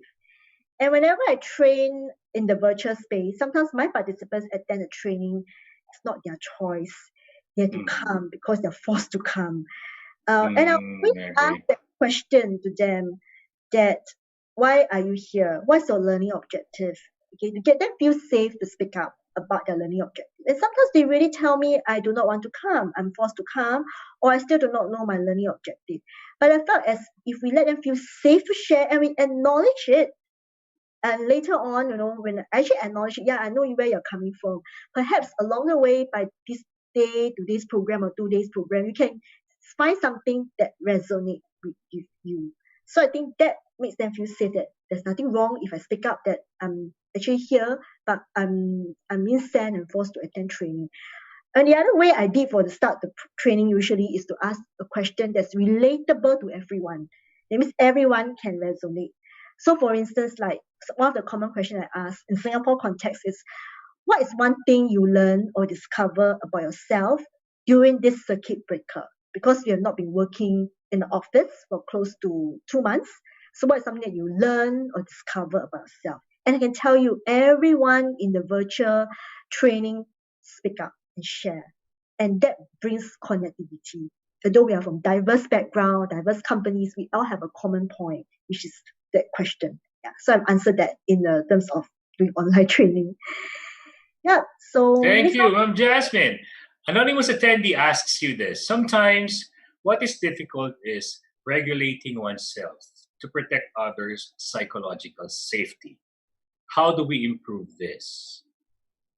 So what is difficult in regulating oneself to protect others' psychological safety? First, are you winning? First is awareness, right? Next, after you're aware, are you willing to self-coach, self-reframe? Besides getting a coach to train you, self-regulate. So for me, before I know about psychology safety, I was actually very affected by unfairness. I do not know why I'm always so emotional affected. It triggers me a lot, even to the, not just a work setting, even personal life setting with friends, when things are treated, when people are not treated fairly, when things are not right, it does affect me. So when I went through this program, it was a huge change. I started to realize that, hey, not everybody wants fairness. Not everybody's the same as me. So there's nothing wrong with someone with a low fairness, and I have a high fairness, and I get so upset with someone with a low fairness.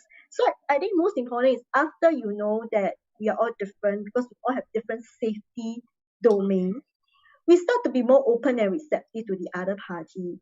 It's about the rock that we are holding. Do you want to hold it for so long it's time to let go. So I actually learned to let go. I start to realize that there's no need for me to expect the other party to have high fairness, although that's very rewarding for me. Now I'm okay because I know that you may have low fairness. It's fine because we are not the same. Right? So I answered that question about the... Yes, thank you, Jasmine. I think the struggle is real when you try to change other people's personality and behavior. Yeah, that's which right. is why it's important for them to regulate the emotions. Self-restraint is, of course, in the Philippines right now, very important. And to all affected by COVID-19. Anonymous attendee asks you this. How do you call attention to someone who is not participating at virtual meetings of our team? So when Where's that now? How do I call meetings of team while providing psychological safety? Okay, so let me try to re-clarify the question. So how do you call attention to someone who is not participating at the virtual teams? Yes. So why is this person not participating at the virtual teams? What about in the past? Is he okay at the face-to-face meeting?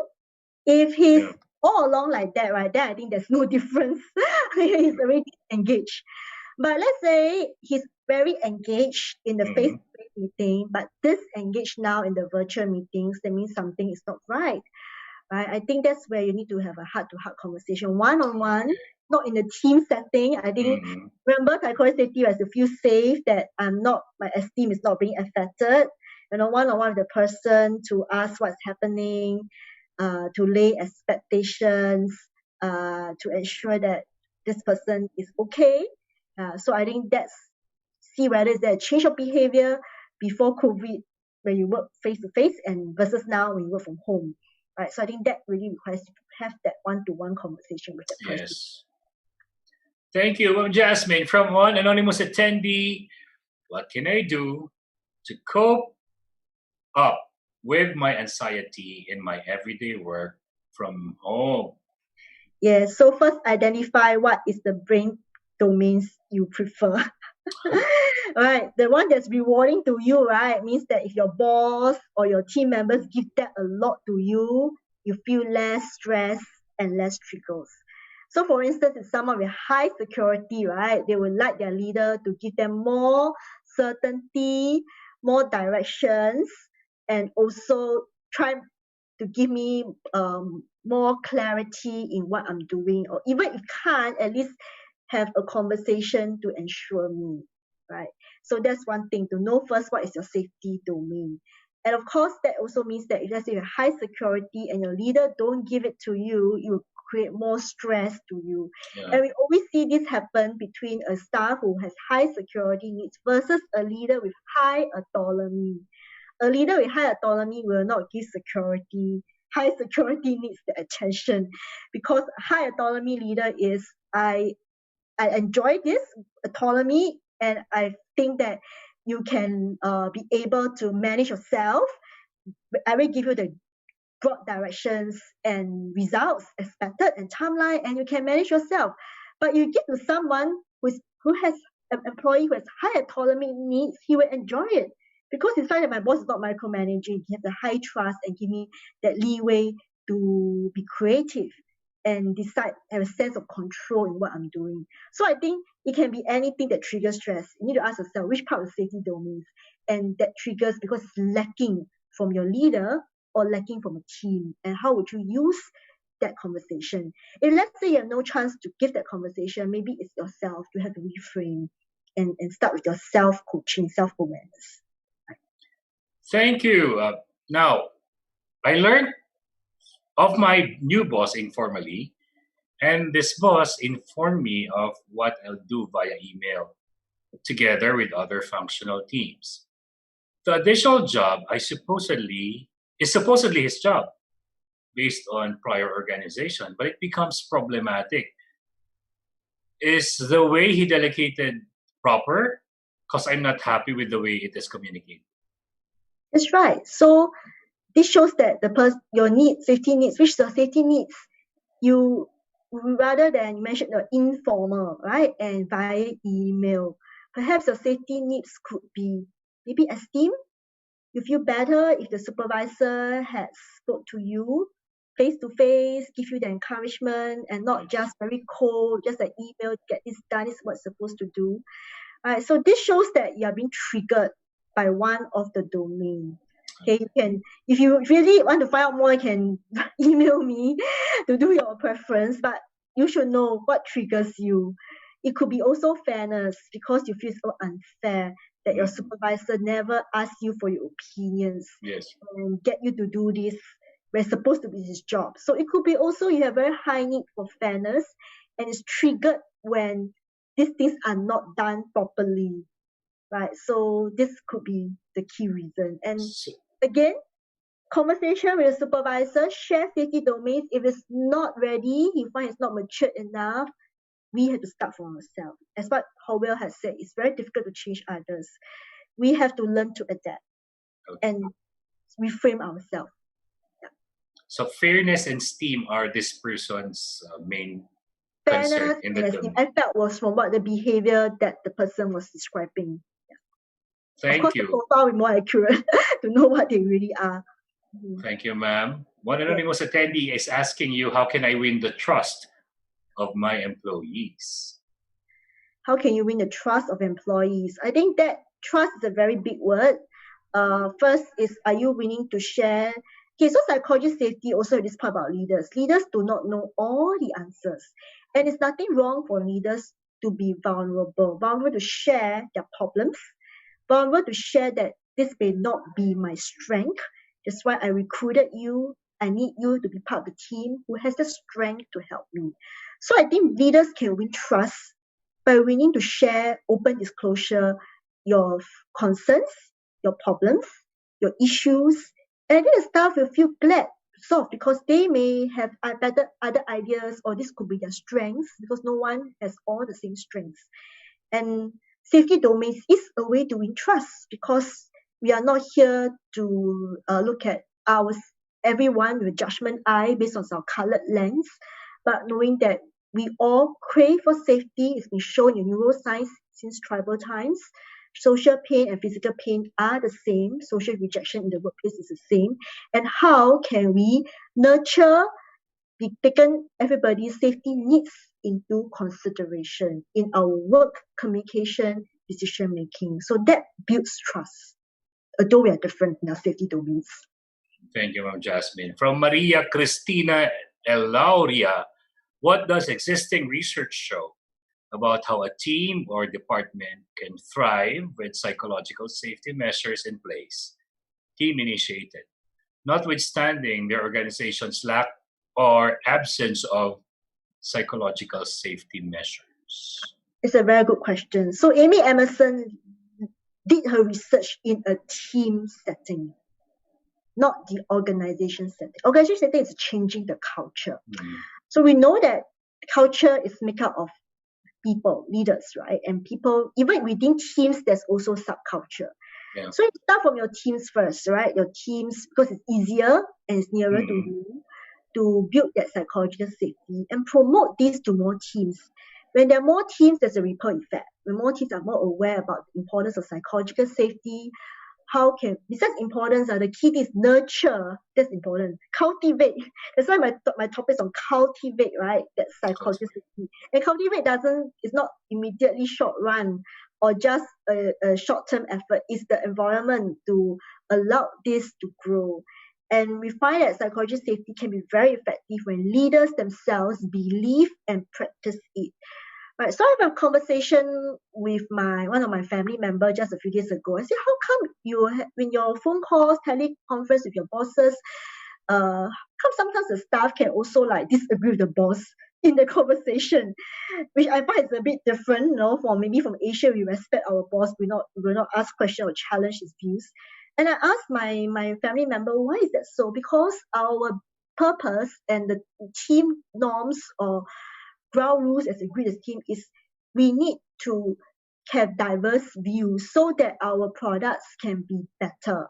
Our intent is to be innovative. So innovation doesn't come with standard answers. It's about different ideas, and we can just try, experiment, and do, and not say taking the risk. So I thought that is a very good way that the top leader, actually nurture it, despite his staff was asking questions and say, so-called boss, I don't agree what you say. I don't think it's possible. And in that conversation on virtual phone, I was quite surprised, but I think it seems to work in that the leader played that role very well. So this has been the material of Amy Edmondson, right? Is she from Harvard or? Yeah, Harvard Law School. She did a research Harvard. on word teams. I think if you watch the YouTube videos, very amazed. She mentioned how sometimes at work we know something is wrong, but we did not speak up because we remembered the last time we speak up, we're being punished, ridiculed, or being scolded. Or perhaps you felt that if I do it right, what my boss think? Maybe my boss would think that I'm not competent enough. I better keep myself. So I'm glad that the team, for it to be highly functioning, is to have no fear, and they will not have fear speaking up if they are being respected. They can trust each other, and all the safety domains are there. That's right. And also they know that why are we doing this? And the intention of doing it. Problems, yes, is because we are learning. It's a learning opportunity to prevent from happening, so that we can get better. And sharing problems, if there is psychology and safety in a team, sharing problems means punishment, scolding, fault finding. But in psychology safety space, that is not, because we want you to share so that we can do better. I want that, the safety space. Yeah, for everyone to really be productive. That's right. Yes. Okay, so Jocelyn Saclolo, how do we ensure that an employee will not get punished on his own opinions about his own group if the issue is within his internal team? So let's say if you are the leader, you have the authority and empowerment to decide what to do. If the employee shared something, even a mistake, take this as a learning opportunity. So there's this saying I learned from one of the Singapore Chinese boss. Okay, I'll speak in Mandarin first and explain in English, but sometimes this is more meaningful in Mandarin. 对事不对人, which means when issues are being shared, look at the matter. It's about the issue, the objectivity, the factor. It's not about the personal attack. Okay. So the intent is to learn so that we can prevent this from happening, and others can also learn as part of knowledge sharing, knowledge management. However, if it's a repeated mistake, despite it's being coached, I think that would be an area of concern that requires being or other issues. It doesn't mean that psychology safety means our teams can always make mistakes, without any answerable accountability. That's not the intent. Psychology safety is not about being nice. It's about being authentic, when you share problems, but learning and preventing it from happening. So that's what it means. Thank you, ma'am. From Raynan Joe Ganil. Can employee work in manufacturing plant as machine operator and work as delivery rider after his shift during COVID-19? Okay. This question may not relate to psychological safety, but I think many of us are taking multiple roles now, Yes. due to the financial constraint or difficulties being met. But first ask yourself, okay, maybe this is an employee issue, right? Taking many multiple. I believe in Philippines you have an employment law and act. But in Singapore, we are open recently that employers should be allowing their staff to work in another company if it's downside for them. Okay. Like now we know the high demand will be healthcare, social distancing, ambassador, and then recently we just launched this few days the digital ambassador to teach our elderly senior people how to use digital devices. And you can notice COVID-19 digitalization is the peak now. The catalyst is COVID-19. Yes. So that's where some companies, like in the airline industry, in the tourism, in the hotel, where there is no demand for their business, some employers actually work with other companies and other industries to allow their staff to work there temporarily. And I thought that was great. It's an exchange of resources and talents. We have our cabin crew in SIA working in healthcare, working at social distancing, because down current there's no job, or that totally there's no flights at this moment. Right? So rather than a waste of talent and manpower, take the good use, put yourself into good talents and learn something differently. So I think that is really a humane way if currently we have no jobs for them, but can deploy them to work elsewhere. Okay, so Reina and Joe Ganir, if you feel like your safety is being compromised, you can choose to either protect yourself and look for another job, or do your job safely wherever you are now. In the Philippines, ma'am, we are looking for 9,000. We have 9,000 vacancy, 9,000 people who will be contact tracers. Because we don't have the technology to do it, we have physical contact tracers of COVID-19 patients. Yeah. So all over the Philippines, 9,000 people will be deployed to be face-to-face with COVID-19 patients and contacts. And that's an opening right now. And that's high risk, high paying, but then again, it's up to you. Is money more important than safety? That's right. Or maybe share some concerns, what can be done to prevent this and make sure there's more safety measures. True. Thank you, Ma'am Jasmine, and thank you, Reina and Joe, for that question. Anonymous attendee, just 2 more questions on Jasmine before we go. Yeah. What should one do when they live or work in an environment that disregards psychological safety? Thank you for this webinar, Ms. Jas. Yes, I think if it's always a problem that's quite some time, is it because of a leader or is it the organization culture? And if it's the living space, it could be their cohabitats. And yeah, it could be the environment, right? The leader, as I mentioned, the leader set the tone for psychological safety. They play a very key role model. Like when I was in HR, every time I look at very enthusiastic new people joining the company, but they get very disengaged after a few months. And I wonder why. Because every time when they share ideas, the leaders maybe ask them more questions, critical questions, or mention that since you share more, you do it. So after a while, why should I do it? I just shut up my mouth. Right? This plays a very key role. Are you rewarding people who speak up, share ideas and problems, or you're punishing them? Right? So that's the parenting. We set the role model, a signal from our behavior and our decisions. And of course, the culture is the next thing. Right, I think it's time for change, really huge change. It is. Just like now in COVID-19, you will see the way we lead will be very different. We require more people to be involved, diverse views, and with the cyberspace nowadays, you hear more psychological safety people dare to speak up in the cyberspace, right, in the social media. The younger generation, definitely, there is no fear. They want to contribute. They want to have a voice. Right, and I think that's where in Philippines or everywhere in Singapore, any countries, we are going to have a multi-generation workforce. The younger groups are coming in, taking up leaders' role, or even as your employees, they have different families, parenting style, different kind of school exposure. So psychological safety means that every employee from every level of the organization can contribute ideas. Traditionally, we think it's only the top leaders, the best departments, or the brightest cream of the crop are the ones with brilliant brains that can contribute ideas. And the rest, they're just followers or just note takers. But I think psychological safety is everyone in every level, they can contribute. They have their own perspective and experience. So I think that COVID-19 is going to be a watershed in the way how the world is going to be. We all feel unsafe now, not just in Asia, everywhere it's really unsafe, and how organizations and leaders is going to be. Thank you, Jasmine. And for your last question. Sure. How can we reach our goal as a team member if we can experience anxiety and stress during work from home? That's right. One of my slides I mentioned, right? The social distancing, being alone at home, where you do not feel connected is a trigger.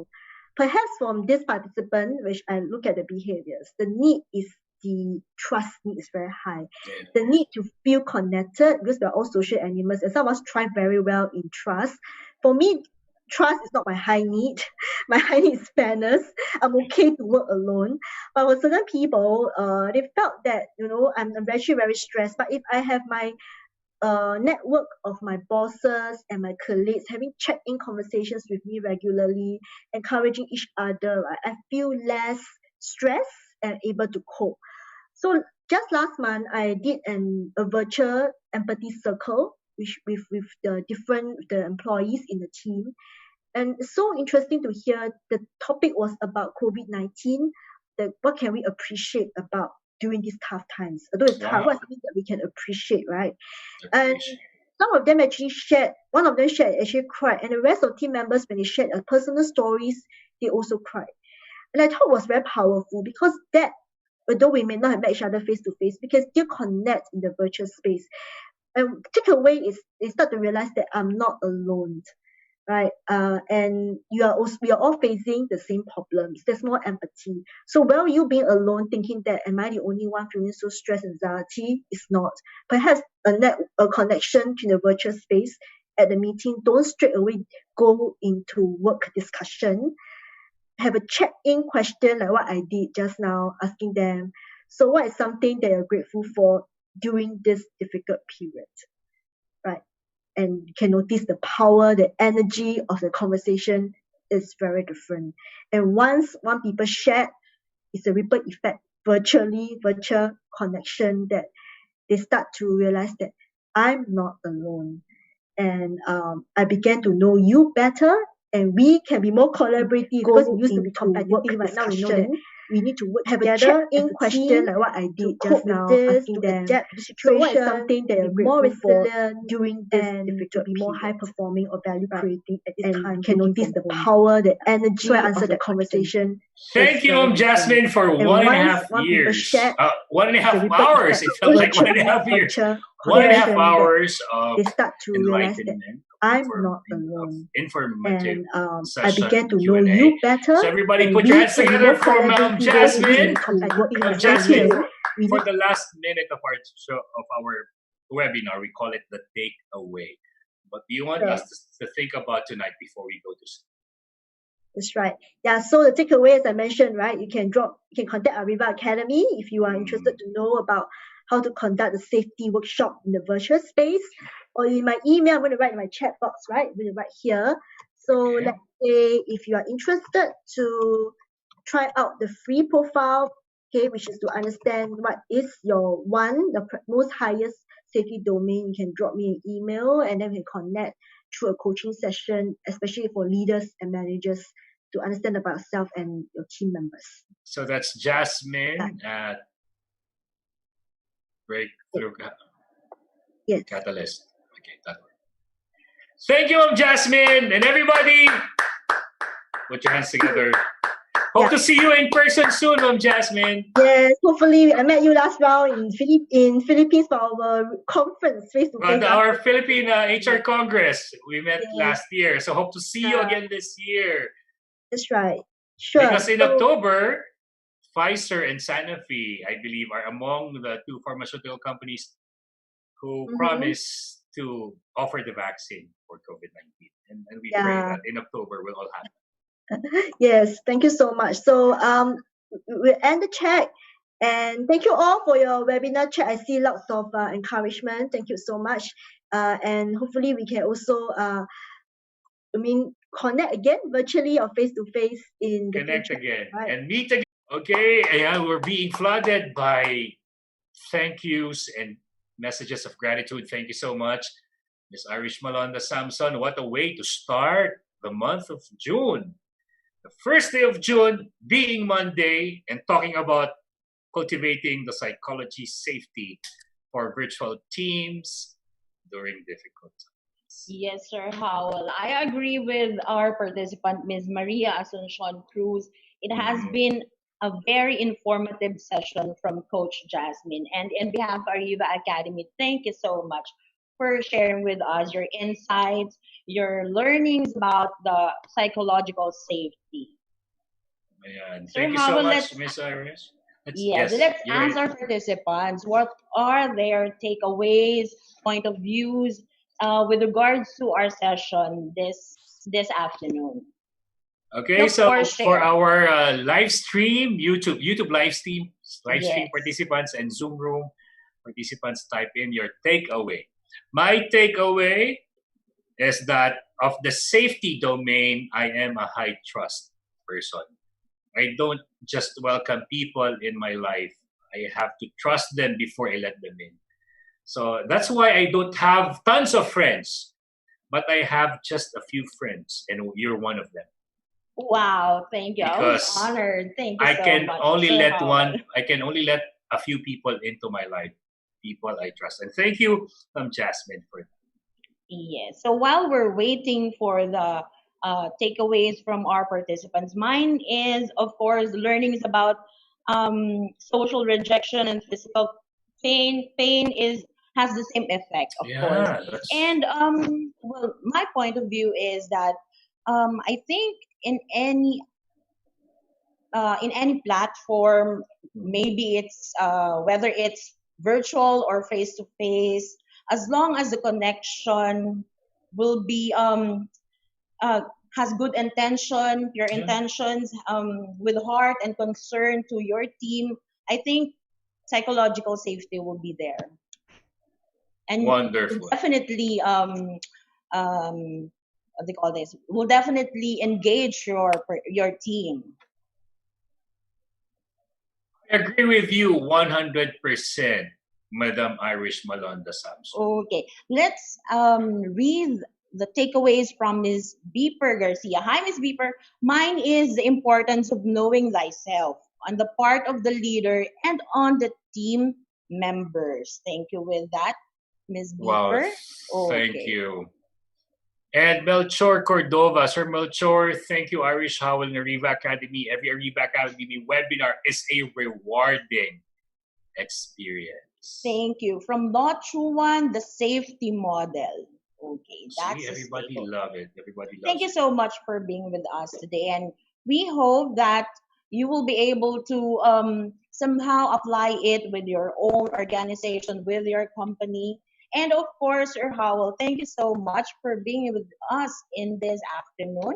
Always And a pleasure, Miss Irish, our dear. I will be seeing you tomorrow afternoon Yes. again, sir. Tomorrow afternoon. Thank you and see you. Bye bye. Okay. For our viewers, please stand by because I have a lot to announce still. We would like to thank our following win-win partners. We would like to thank our official media partner, Art Plus Magazine, digital media partners, Focus Media, Globaltronics, City Advertising Ventures, Outcom, Elevate Media. For major sponsors, Pacific Cross Philippines, thank you. For win-win partners, thank you, brother. Faber-Castell, Gluta-C, Moringa O2, KFC, Mr. Donut, Tokyo, Lotus Biscuit, Boss Job. Thank you as well to Sir Technology Inc., Finma Properties, Salary Jet, Ilawi Korea, Kitosan and Carpo Consulting, Enchanted Kingdom, Disperse, Cosmetech Philippines Inc., MindChomp's virtual preschool program. To register, please call them at 0906-486-0710 or email them at disakanabe@mindchomps.org.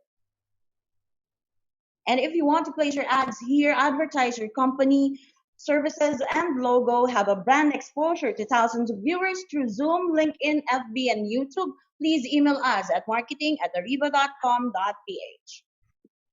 To stay on top of our insights and updates, please stay connected. Visit us on our social media sites. Join the Ariva Academy Facebook group. Like the Ariva Academy Facebook fan page.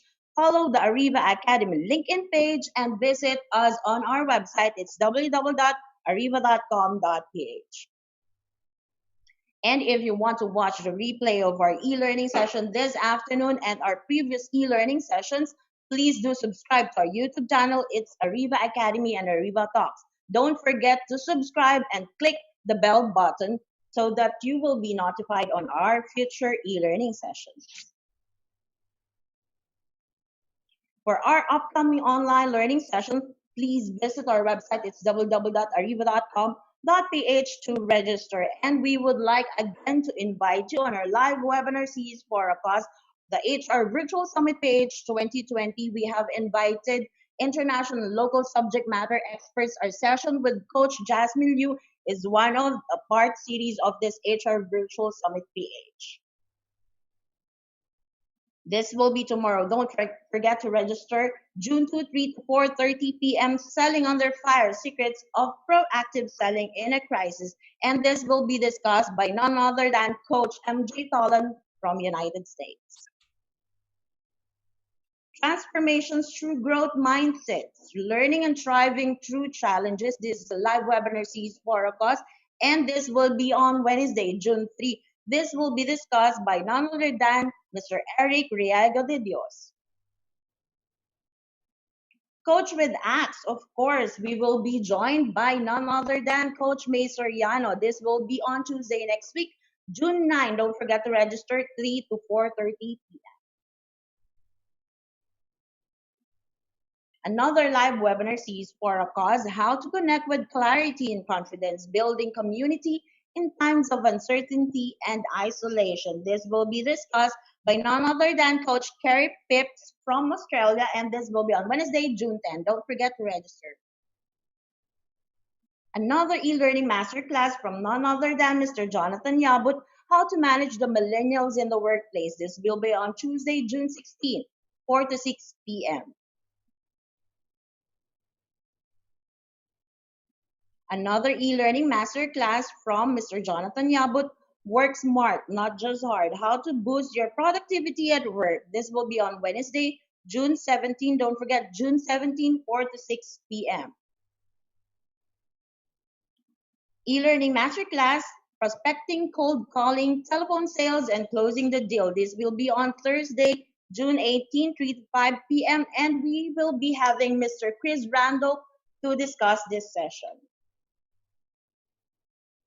Another e-learning masterclass from Mr. Jonathan Yabut. This is the second batch of our online selling from home, how to use FB, IG, and LinkedIn for your business. This is very timely, guys. Please do join us on Wednesday, June 24, 4 to 6 p.m. And if you want to customize an e-learning session for your team, have an exclusive session for your company, please do call me at 0916-695-4418. We can customize an e-learning session for you. And please don't forget to email me at irish.arivaacademy@gmail.com. Again, thank you for joining us this afternoon. Hope to see you again tomorrow. Hope that you learn a lot with this session. Again, this is Irish Malonda Samson in Ariva. It's all about being better. Be safe, guys. Thank you so much and have a great day.